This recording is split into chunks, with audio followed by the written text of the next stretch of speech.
My name is Mark Podell, and I'm your host this morning for today's educational sessions. It's a great opportunity that we have today, just looking around this room. The breadth and depth of experience and know-how here is just fantastic, and we've come together to learn from each other and connect in a way that promises to really strengthen our industry. So we're excited about this today. And so today we begin with the family-owned bakeries panel. Welcome. And I'd like to ask panel sponsor Len Kilby to please come up and of Stewart Systems, and please come up and introduce the panel to us. Thank you very much. I'm Len Kilby, president of Stewart Systems, and our sister company, Baker Thermal and Stewart, are sponsoring this section, which we're quite honored to do in the family-owned bakery business. The members of this panel have a lot in common. They've all been third-generation owners, and they've been very clever to, survive the competitive atmosphere we live in by having unique products, unique market niches, and also unique niche relative to the region that they serve. Our moderator is going to be Damon Morabito, who we all know quite well after sponsoring the entire BEMA event for us.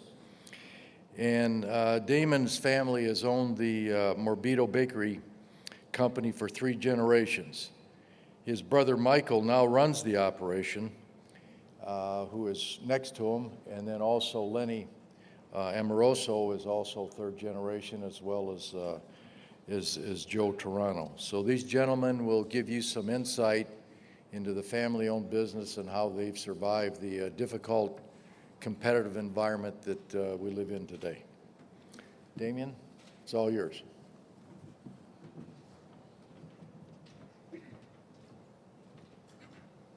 Thank you, Len. Hopefully we're all energized now that the church choir has inspired us. That was an awesome rendition of the Baptist songs. I think that was a big hit. Keeping with the family note. For those guilty Catholics in the crowd, for those who need their mass card punched, as chairman, I could officially do that for you. So.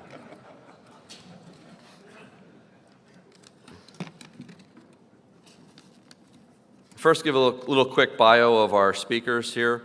On my far right, your far left, would be my brother, Michael Morabito III, who happens to be who is the 3rd generation president and actually owner of Morabito Baking Company, which was started by our grandfather.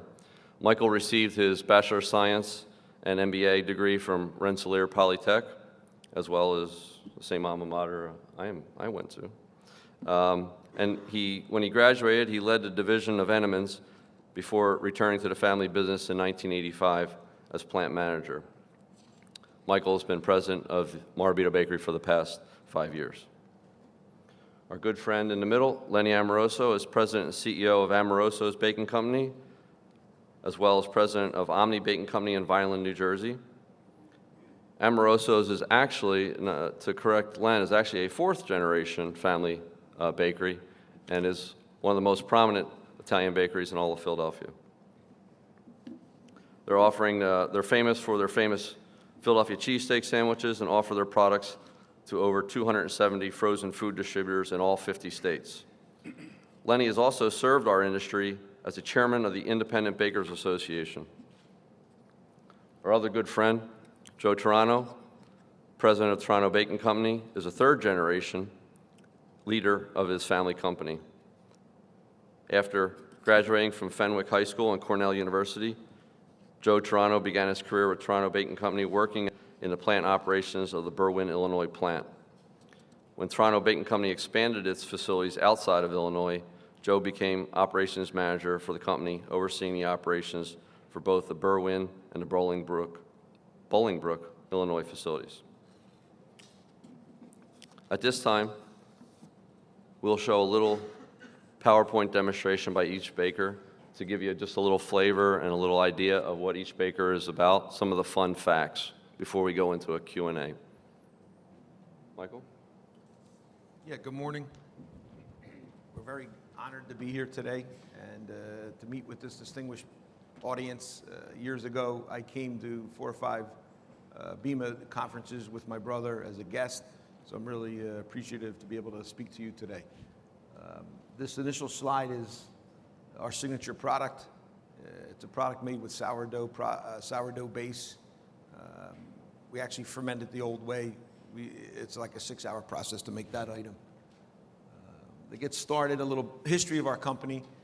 We got started in 1932 because my grandfather was a baker, and during the Depression, he was actually the head baker. He got laid off, and he had at the time 9 mouths to feed, 9 children already by 1932, and so he rented a bakery and started baking bread out of the back of the, actually the house was in the front and the oven and the mixing room was in the back, and started in 1932, basically just to feed his family. My father took over like 1957. He came out of the Navy as a pilot, went back. It was not his first love to go back into the family business.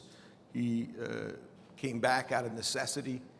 He had 2 brothers at the time that joined him, so there was basically 3 partners that took the company into the 1960s. And last night at dinner with Clive, actually I explained how we got it. People ask, how did we get into the machinery business and the bakery business? And just a quick story, my father had to, my uncle was the head baker. My father was more of the sales figure in the company. And when my uncle got married, my father had to work in production for 2 weeks. And he said, there's got to be a better way to make Italian rolls than with a hand press. So we actually got into we took a piece of equipment designed by our sponsor, Baker Perkins, and tailored it to make Italian product, to make Kaiser and steak rolls at the time. And other bakers came and saw how we did it, and that actually was the impetus to put us in the bakery equipment business that my brother runs today. But I came back into our family bakery in 1985. We have one plant that actually was an old Stroman plant. Stroman, this was their number 2 plant, first plant, Williamsport, PA. My father bought it from the Stroman family. We're still operating in that plant. Today we have the lines listed up there. We have one Baker Perkins bread makeup line that feeds a Winkler string line. We have one WP automatic roll makeup line that we purchased from Gemini. One automatic roll we use just basically for Kaiser roll production. WP dinner roll line, we make a lot of dinner rolls every day. A small bagel line, and one Rondo sheeting line, which we make a Philadelphia tradition product called tomato pie, which pretty much only people in Philadelphia or Rochester, New York know what it is.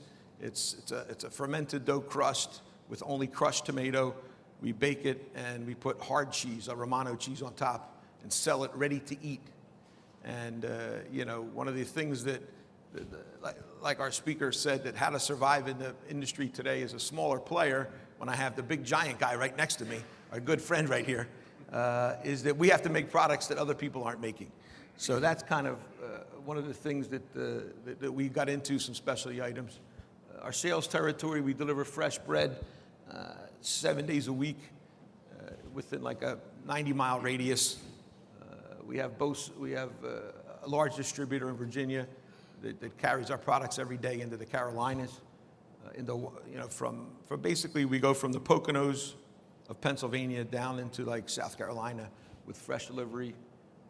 We also have frozen business, like to survive. I think all of us have a frozen territory or frozen accounts that we handle for specialty items. Here's some of the products we make. Obviously, it's hard to compete in the Philadelphia market with the Hoagie King. We have the Hoagie King right here with us, so we have to try to be nimble and compete with other items. Also have the headquarters for Bimbo is in our backyard. So we make specialty things. The product, that tomato pie on the bottom left, is the one we make with our sheeting line, and also we make a ciabatta with that same sheeting line. So here's some of the different items we make.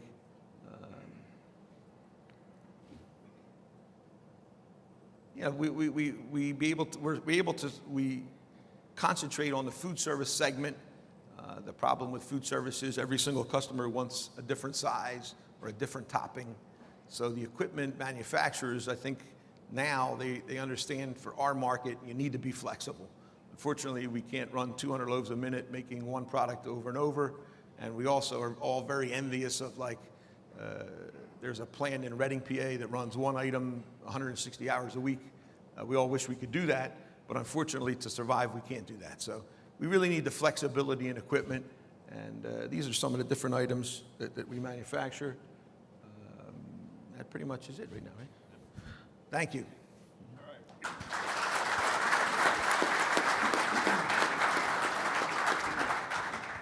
Good morning, everyone. And it is a pleasure to be here, and thank you, Damien, for inviting me to be on this panel.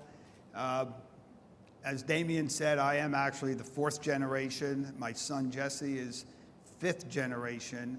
My great-great-grandfather started the company. Actually, he started a bakery in 1904. Unfortunately, my grandfather and great-grandfather kind of parted ways, and my grandfather started his own business. Through the years, he had 4 sons, and they grew the business. My father was the 3rd youngest of the 4 brothers, and like the Morabito family, my grandmother lived in a house in front of the bakery, and the bakery was in the back. You know, she made breakfast, lunch, and dinner for her 4 boys up until about 1960, when we moved out of that plant to the current plant that we have in Philadelphia.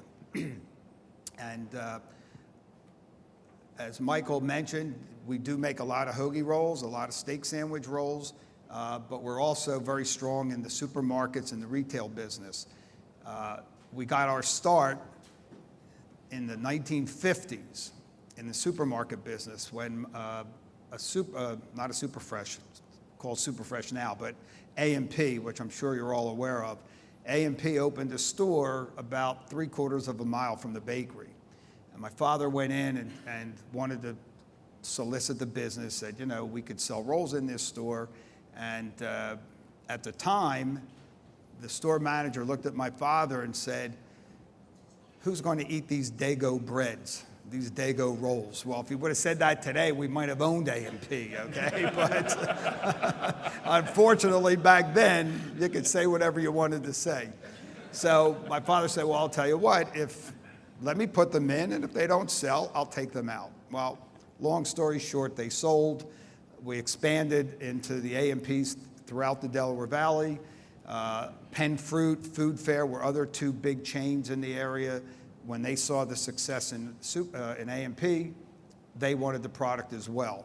That gave us, being in those supermarkets, gave us the reason to go into territories that we would have never gone into. As in a small Italian bakery back in those days, you know, you basically served right around the bakery. You didn't go to New Jersey, you didn't go to Delaware, you didn't go to Reading, Pennsylvania. You know, as a matter of fact, before the supermarkets, my father and uncles, come dinner time, they'd go up and down the alleys in West Philadelphia, basically huckstering bread.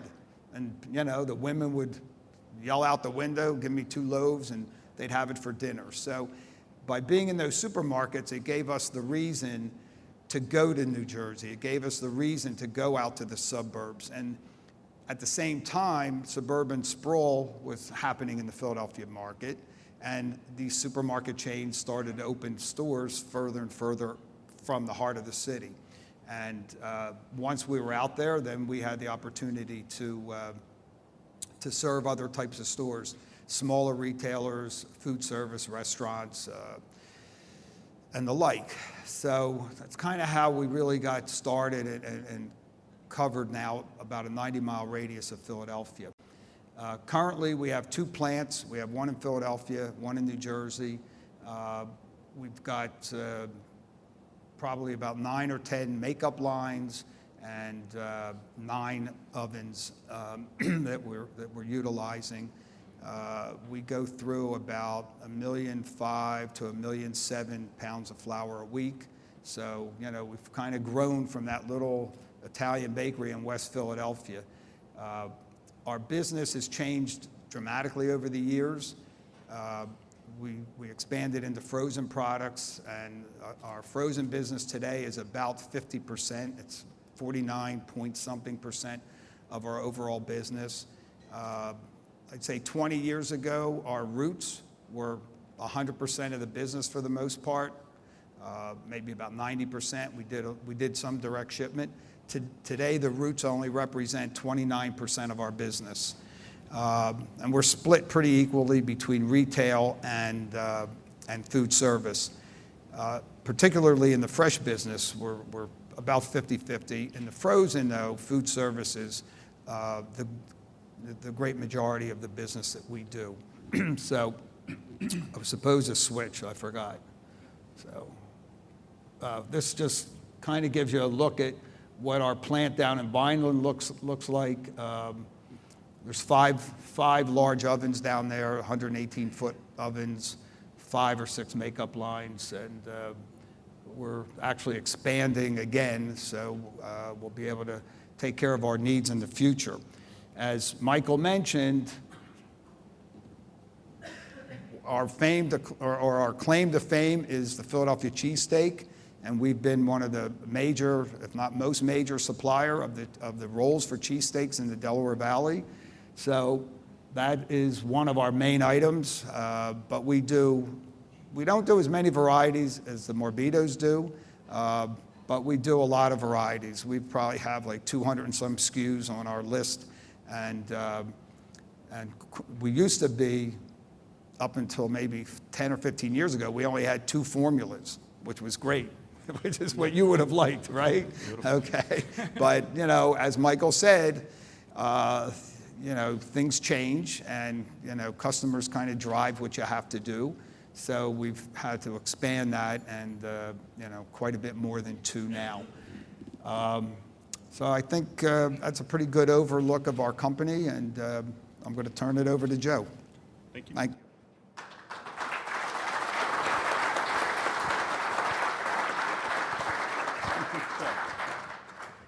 Thank you all again for hosting us. We appreciate being here. This is my first BEMA conference, so thank you for the invitation. What a wonderful group you guys have. I thought the breakfast this morning was beautiful. My first day here, actually. Very impressed with all of the annual participation by your families. It's just a great, great conference, so congratulations to you. By the way, I really enjoyed the part where the kids were coming up and saying how many years they've been there. And then you have DJ at 40 some years here. That's great. Ed Fay, 48. DJ, now I know why we call you Billy Madison on the outside. That's great. Good job.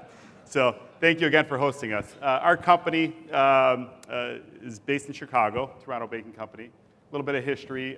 My grandfather started the business in 1962. They had moved from Italy a couple years prior, and he was trying to get his business straight as far as what he would do in the States in Chicago, and ended up, his brother owned a grocery store. So on the weekends, my grandfather would bake bread for him and bring him to the card games. And after getting some, friendly business out of the card games, he decided to open up a small bake shop on the west side of Chicago. So the round loaf of bread, our pane Turano, was the very first loaf that we sold. His brother joined him in the business, his younger brother. And my grandfather would go around in a station wagon and deliver the round loaf of calabrese bread to the homes in the neighborhood. And that's how the business started. My dad and uncles, as young boys who moved from Italy to Chicago, became involved in the business as they finished school. And we started selling, beside the home delivery routes, to grocery stores and restaurants. In fact, a funny story, my dad, when he was about 10 years old, he even made home deliveries. And they hired him a driver. So the driver would actually drive him around, and my dad was a young salesman going door to door collecting the payments and delivering bread. And my uncles would bake the product and help in the small bakery. Over the years, Chicago, I would say, developed as an entire marketplace. And the restaurant business, as we all know Chicago to be today, really developed in the 70s, 80s, and 90s. And we kind of grew with that business. We have a retail presence still today. But I would say our food service is what drives our business overall, similar to the other bakers here today. Our next generation, which is myself and cousins, are very much active in the business at this point. I have two brothers, Giancarlo II and Anthony, and a few cousins that are also taking roles in our business between administration and marketing, and we have a legal counsel as well in our family. So we're very well balanced. Each of us has taken a different role in the business at this point, and things work, I would say, very, very well because we respect each other's role, and we have our own focus in the business. From a product capability standpoint, we cover a wide variety of products, from artisan European products to high-speed pan loaves and quick service buns and rolls as well. Our original bakery is Berwyn. That's right outside of Chicago. We service about 110 DSD routes out of Berwyn. We have a depot in Wisconsin as well that we service that state but Berwyn is our fresh bakery. Now, I call it fresh in quotes because we only produce about, I would say, 60% of the volume's fresh, 40% still goes frozen to our freezer and shipped nationwide because of the artisan nature of the product from the Berwyn plant. But we do run about 150 varieties a day out of Berwyn. So it's a very, very active bakery, 7 days a week, around the clock. And these are some of our retail branded products you see on the right, and the signature, I would say, artisan or European style breads on the left. In 1994, it was our first venture into a second plant. They opened up the what we call Turano knead dough facility just west of Berwyn, about 30 miles in Bolingbrook. And that is a true frozen plant. We have a large freezer on site as well where we distribute nationwide all of our variety of products from the north. The Bolingbrook plant itself runs about 100 SKUs a week. So that was intended to be one product per day, long run, as Len was saying, the baker's dream, but we actually have one line that does that, and the other 5 lines are those variety lines. And in Bolingbrook, we produce soft breadsticks, baguettes, premium buns, and mini buns. Those are really what drives that facility. In Georgia, we opened up in 2008. That was our first out-of-state plant and our real extension into a nationwide footprint. We wanted a southeast presence because we had a lot of growing business in the southeastern part of the U.S. And we had one specific opportunity to open up with a partner, a customer partner, who drives a lot of pan bread business. So we actually run Pullman and pan loaves in a very high-speed nature. Many of you in this room have supported us in this venture especially, so we appreciate that. And the second line is a typical line from Berwyn, one of the artisan European lines that we have a secondary line to support our business up in Chicago with, but on a frozen level. So ciabatta rolls, focaccia products, hearth breads. And then almost simultaneously, but the year after, we opened Florida, which is our first venture into high-speed hamburger buns and hot dog. And we just recently opened our second line in Florida, so that's now a full bakery as far as having the footprint filled out. And very happy to run 4 or 5 items there per week, a very streamlined business. And we feed directly into a freezer attached to the bakery. And it's a very state-of-the-art plant where the product is touchless, we'll call it. Hands-free, runs automated, and even the tray packing and case packing is automated to the point that it's transferred into the freezer automated. So it's a really neat operation. If you ever have a chance to visit, please join us. All right. Our sales breakdown of the company, as I said, is primarily food service, about 70%, 12% grocery retail, and then we have a lot of business we sell to food processors who either make croutons or sandwiches or other type of items using our bread products. As an entire company, we're about 80% frozen, 20% fresh. And on the map, you see our kind of footprint where we're located, but we cover all 50 states on the frozen level. Thank you very much.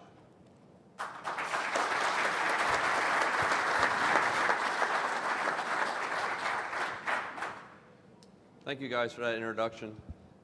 We heard from all 3 of you that you're making artisan and niche type products, and we heard also the challenge in mass production of those products. Can you explain to us a little bit about some of the production and packaging demands on making artisan and niche products? Mike? Well, I guess everybody in the room, the other bakers know that the problem, I guess we're driven by our customer demand. So customers mostly come to us with an idea for a product, and our job is to respond. If we don't respond, one of our other competitors will respond. So basically, we need to be, when we communicate with the equipment manufacturers, I guess they need to understand that it's really driven by our customer, even though we're their customer, it's driven by the customer. So I think the biggest issue is mostly the processes are different than what we were used to. So the thing we need to keep in mind is to keep the same quality level we want to have with the new process is a challenge for us. So any help that you can provide is very much appreciated. I think the biggest challenge that we face is that both of our plants are strictly hearth-baked rolls and breads. We don't do anything in pans. And as we've all talked about, our businesses are really, in the Turano case, 70% food service. We're 50% food service. Michael's about 50%. Those customers want the same consistency, the same length, the same width, the same everything every day. And it's hard to do when you're a hearth-baked product. Sometimes I just have to tell some of them, hey, listen, we're not stamping out golf balls here. It's a living, breathing product. They're not going to be the same. You're going to get a quarter-inch, half-inch difference.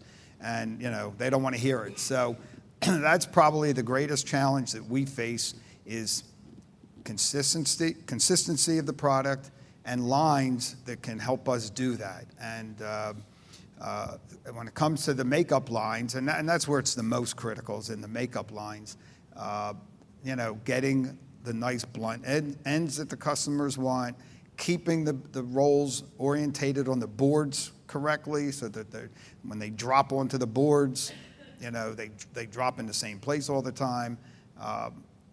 We still haven't been able to, correct all those issues 100%. It's obviously gotten better over the years, but anything that any roll line manufacturers can do to help us in that regard would definitely be appreciated and looked at closely. So. Most of our items come from our hand shop at first, where we have the hands-on bakers. And I think this question is very relevant because we do struggle with how do we translate that handmade product to an automated process, or at least a semi-automated process in many cases. And I love it because this topic, because all of us in this room are so engaged in this topic right now in our industry, being that I think the artisanal European products are really gaining in popularity in the country, especially North America.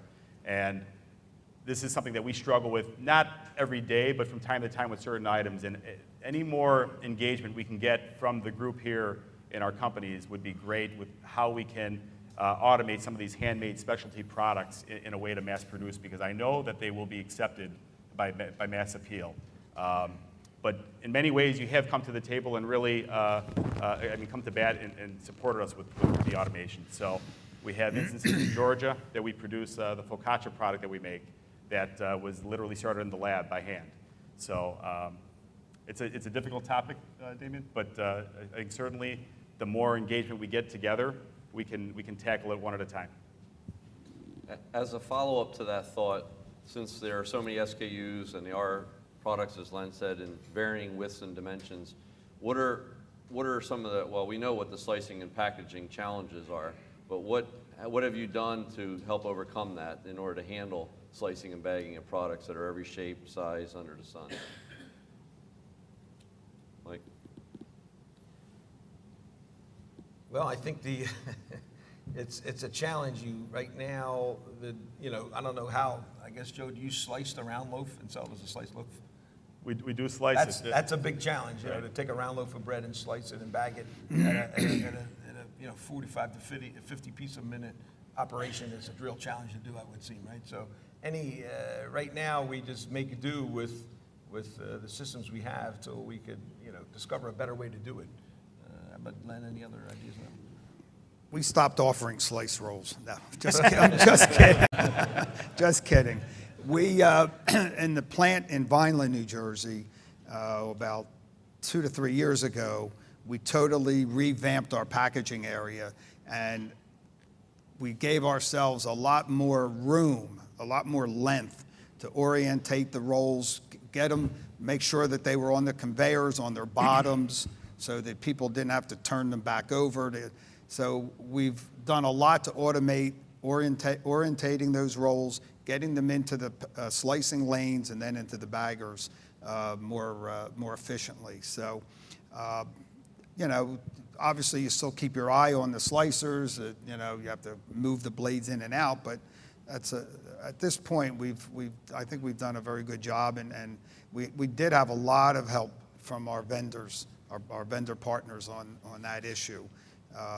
Took a lot of meetings, a lot of, you know, thought and planning, and then doing it in the middle of producing, because it wasn't a brand new plant at that point. So, but we've made a lot of headway there. Yeah, Mike and Len said it right. When it comes to the varieties that we have to produce, it's very difficult to automate the way that we would like to be automated in our packaging departments, I think. We have the benefit of seeing both sides of it, where we run the high-speed product, one variety per day type thing, where that's fully automated, versus the 20 or 30 varieties on one line per day, where it's very difficult to automate.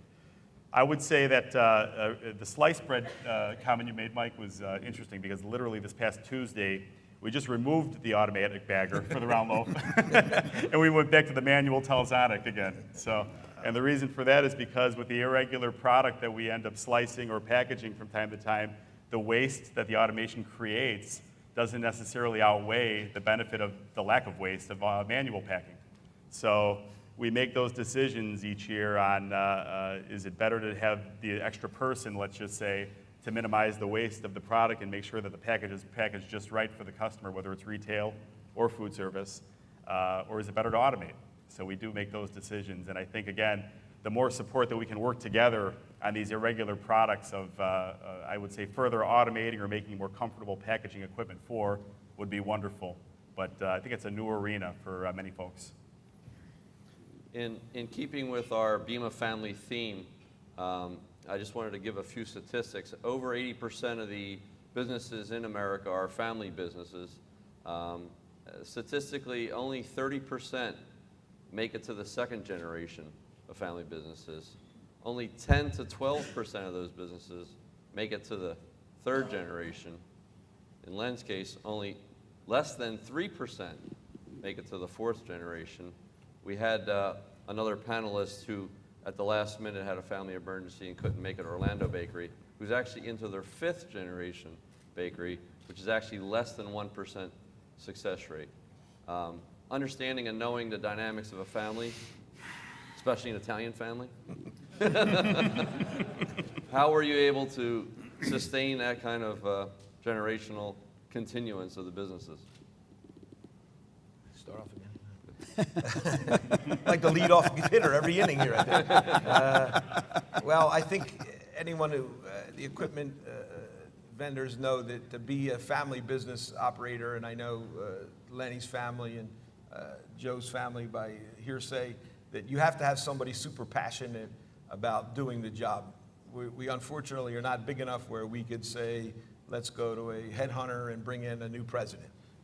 We need to be able to do the job ourselves, and we have to have literally unbridled passion to be able to keep the company moving. And I know Lenny feels lucky to have his son, who I've known now for 4 or 5 years, and he has the passion and the fire to keep the company growing.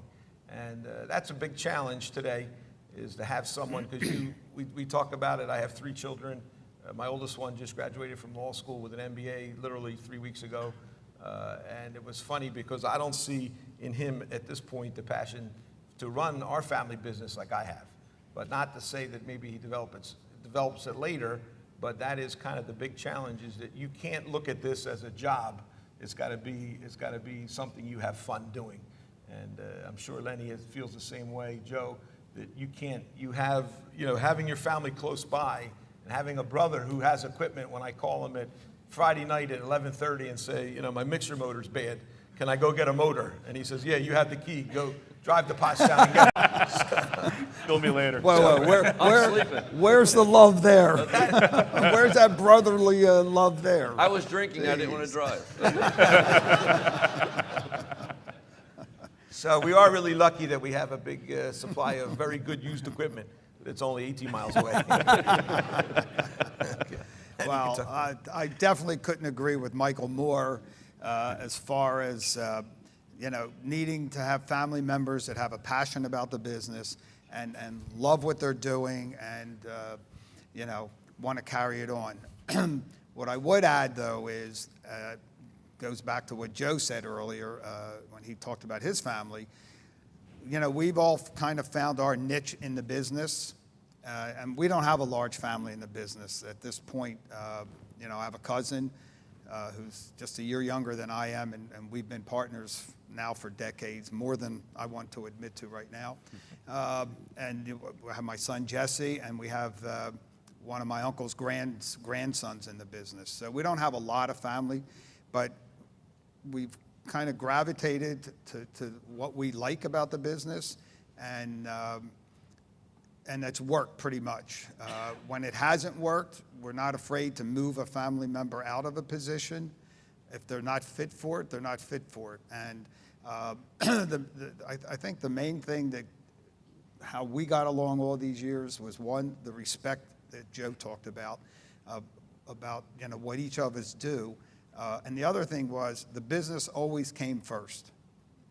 The family member never came first. It was always what's right for the business and what's good for the business. And I think, we all understood that, we all believed in that, and I think, that's what's helped it to work for us so well. Our families are very similar. What Len said is exactly what my father and uncles preached as we grew up, exactly. They made the business fun. They grew up building the business, and they made it fun for us growing up to be a part of it. They never forced us to do what we didn't want to do.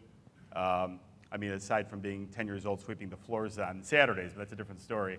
I would say that the fun parts where I remember growing up making Christmas deliveries with my dad, going around to our customers and saying Happy Holidays.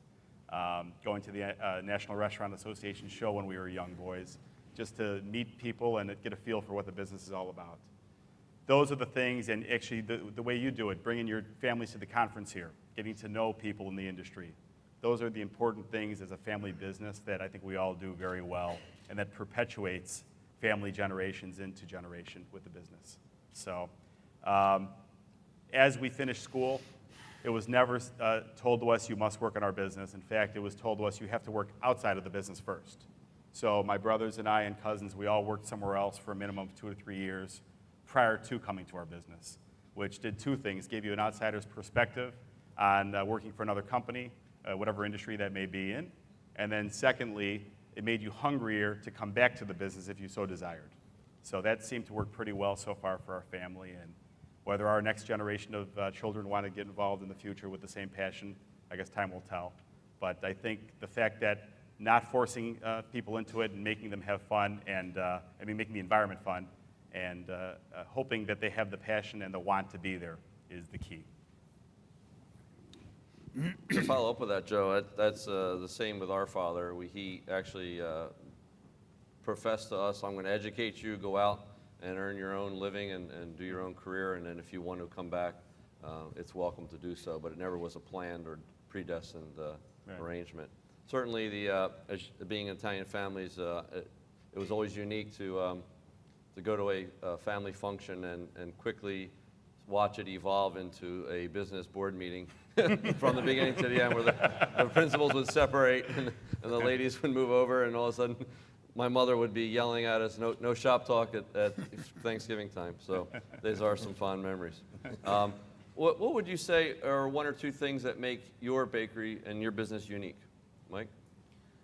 I think we try to focus on customer satisfaction.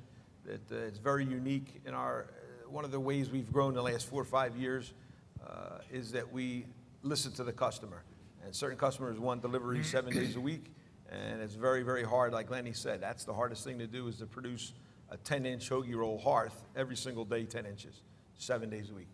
And I think the secret is getting people in place who also have the passion that the family members have, that take it as this is something that we could really build, and you could be part of it, and they'll be rewarded for it.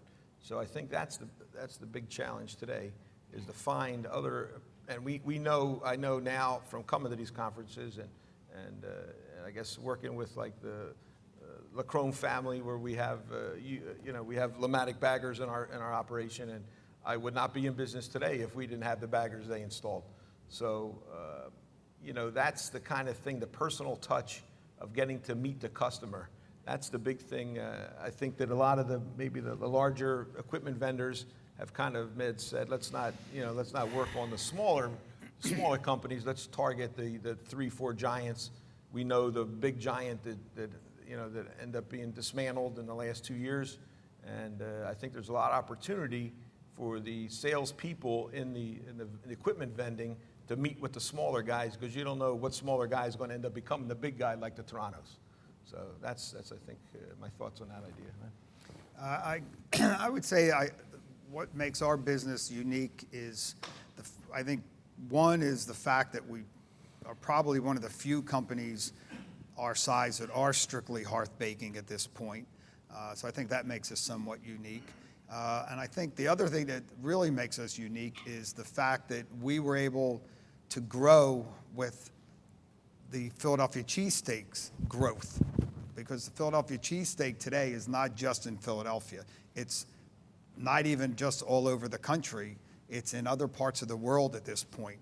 I mean, we have customers in Dubai, we have customers in Guam, we have customers in, Hawaii is part of the States, but we have customers all over the country, all over the world, because of the Philadelphia cheesesteak, and that we were able to fill that niche all these years, I think is what makes us the most unique. Is it Pat's, Jim's, or Gino's? What's the best? All the above. Yeah, all the above. Be diplomatic about it. Yeah, but I'll tell you, my favorite is Jim's Steaks. That's the old one on 62nd and Noble Street. Okay, it's a hole in the wall in West Philadelphia. It's basically the first floor and second floor of a row home, and it's been there since like 1930, and they've never changed. They put some new tile on the wall, but that's about it. And they're still doing things the way they did, and that to me is the best one When in you the city. visit Philly, So, that's definitely on yeah, the so if you come to to-do Philly, list. call me and I'll take you over for lunch. It'd be my pleasure. Okay. Through the back door. Through the back door. Well, let me tell you a quick story, though. I want to tell you a quick story about that account. When I was younger, and we all did every job there was in a bakery, right? So when I got my license, in order to use the family car on the weekends, I had to work. That was it. You went to work Saturday, Sunday, and you could use the car. So I made deliveries. And Jim's Steaks, back in those days on 62nd Street, used to use on a Saturday about 120 dozen hoagie rolls a day. And in those years, we packed everything in bags. We put 1.5 dozen rolls in a bag, and you were able... Brown bags. Brown bags, right? Paper bags. And if you were good, you could hold 4 in each hand. So you had 12 dozen in your hand at any given time, right? Now, 120 dozen meant 10 trips. But it wasn't just 10 trips from the sidewalk to the front door. You had to walk down the alley to the back of the store, up to the second story, right? And then put the rolls upstairs. So I'll never forget, I came back one day and I said to my father, I don't believe it. Like, nobody even offered to help. I had to carry all these rolls, 10 trips down the alley, up the steps. And my father said, when you walk out, just say, I made money on you today, you SOB. So going back to Michael's point, you did what the customer wanted, and that was it. So, and you bit your tongue. So. Joe? I would say what makes us unique is a couple things. One, in our business, although it is a family-owned business, we have also non-family top management in our company, which I think is great because it gives another perspective to running our business that keeps us, I would say, on track and focused on the business in the right ways. And it's great just for contingency purposes as well. You never know what happens throughout life. So I think that's one thing that makes our company different than most family businesses is the mix of management. Number 2 is probably our culture. The culture of our company is such of, because we're in a major metropolitan market as Chicago with a lot of competition, the sense of urgency that is required in Chicago and Philadelphia Yeah, same is thing. unique to the country. And I think we've been able to almost translate that across our company, no matter where we are in the business. And I think that sense of urgency gets us product developed and to market probably the quickest around the business, or one of the quickest, let's just say. And it translates also to our support parties, such as our suppliers. So I think that those are the couple things that make us unique. If I could just add to that, because I totally agree. In the Northeast, Chicago, we have a sense of urgency. I mean, and one of the reasons is because our products, and yours particularly food service and Michael's, our customers are out of business without our roll. They can't make a cheesesteak or a hoagie or a sandwich at lunch if we're not there on time. So if we're running behind, it's like everybody just does what they have to do to get rolls to a customer. And we've entered into a co-packing arrangement with a company, with a bakery in Florida.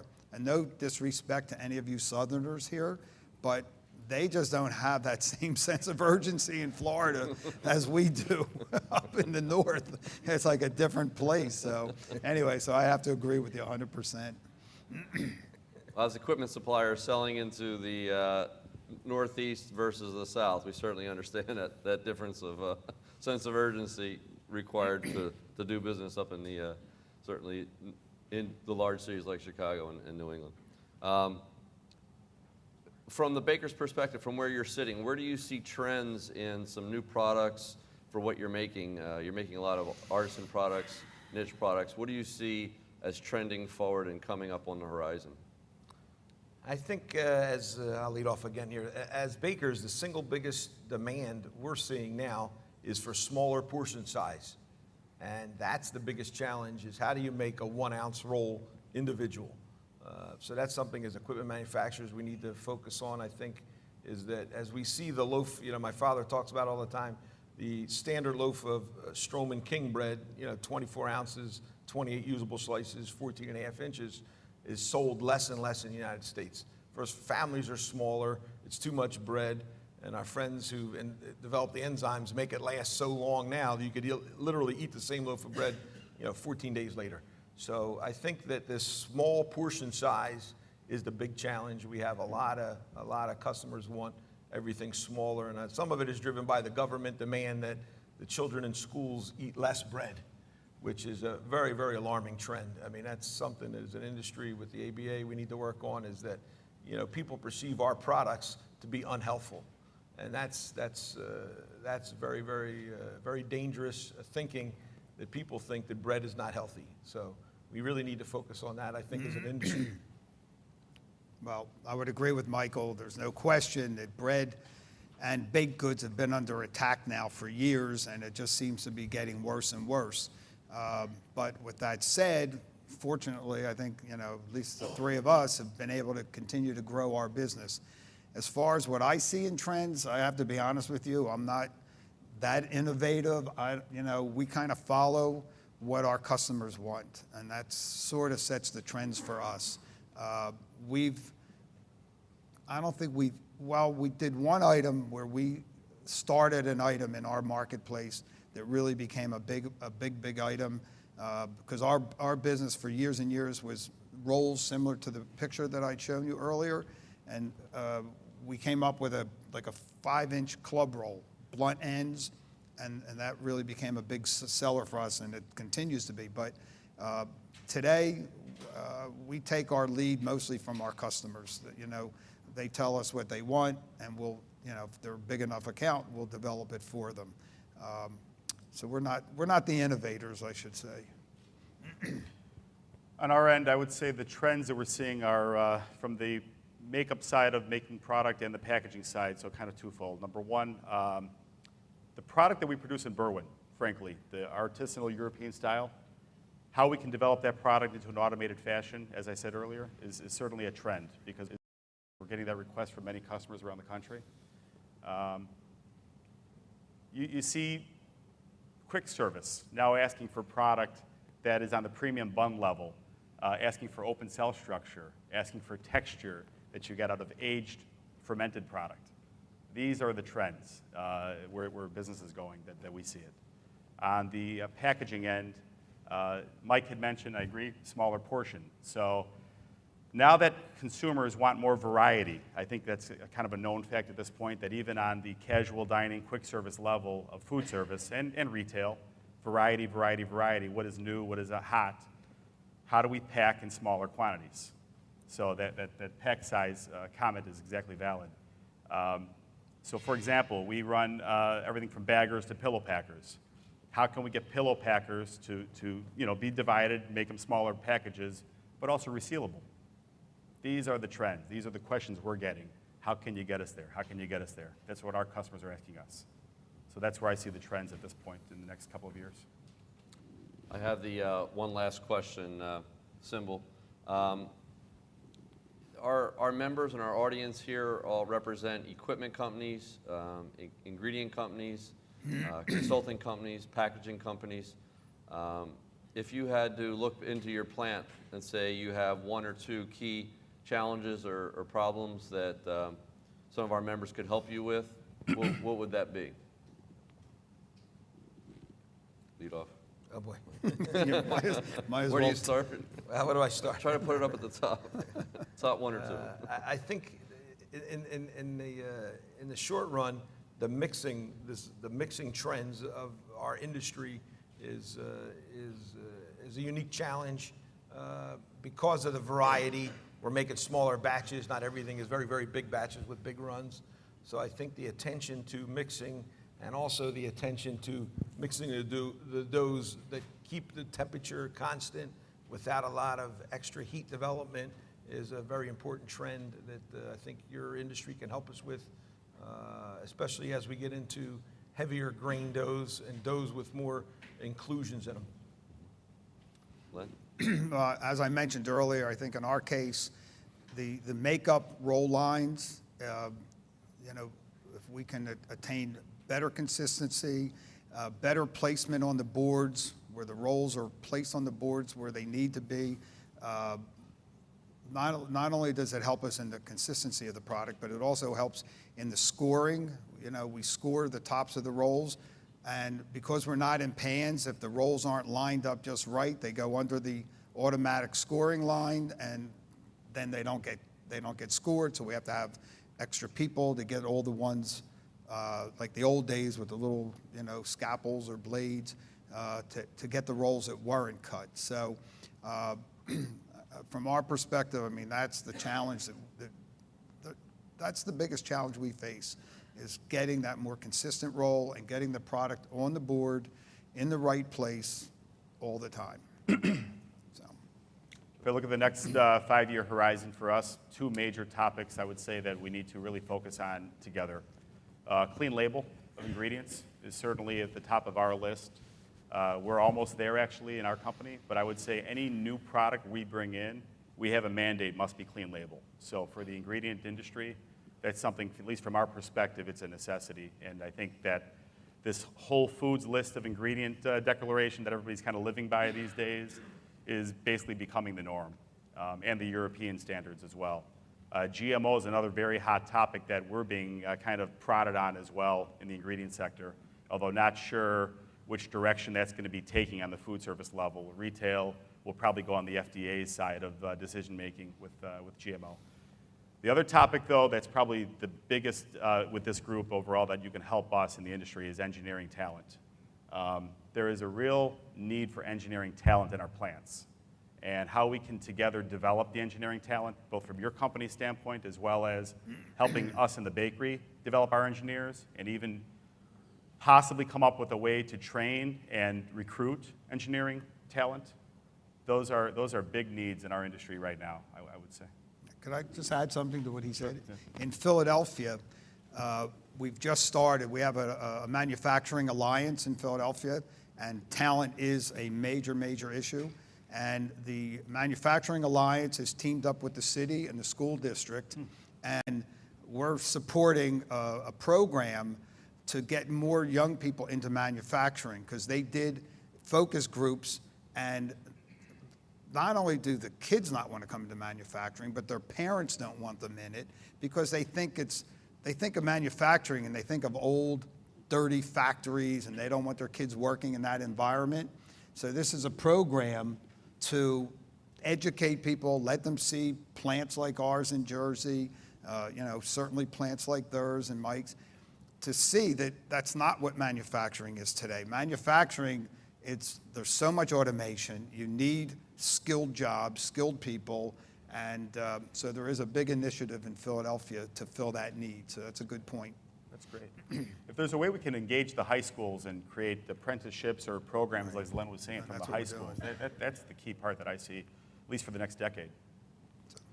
Great. I really appreciate all three of you joining us this morning. Your insights to the family businesses were awesome. Statistically and personally, you're very unique in the family businesses, and we are very happy to have you this morning. Thank you. Thank you. Thank you. Thanks. Thank you. You got your clicker?